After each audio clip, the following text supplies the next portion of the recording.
দিনটা ছিল ৮ই মার্চ, শিবরাত্রি, শুক্রবার। তো সন্ধ্যার দিকে আমরা দুজনে মিলেই রেডি হয়েছিলাম। আমি একটা শাড়ি পরেছিলাম, দিয়ে টুকিটাকি সাজুগুজু করে বেরিয়ে গিয়েছিলাম আমাদের এখানকার পাড়ের ঘাটের শিব মন্দিরে।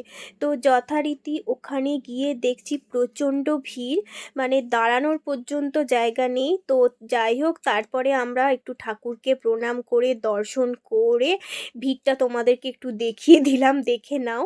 তারপরে ওখান থেকে আমরা বেরিয়ে গিয়েছিলাম আর একটা শিব মন্দিরে। এখানে গিয়ে দেখছি ভিড়টা অতটা নেই, অল্প বিস্তর ভিড় আর কি। তো এখানে ভালোভাবে আমরা ঠাকুর দর্শন করতে পেরেছি আর অনেকটা টাইমও এখানে স্পেন্ড করেছিলাম। তোমাদেরকে আমার পুরো লুকটা দেখিয়ে দিলাম, কেমন লাগছে অবশ্যই কিন্তু কমেন্ট করে জানাবে। এই দিনের ব্লগটা নেক্সট পার্টে আসছে। চলো আজকের মতন এ পর্যন্তই। That's it, by.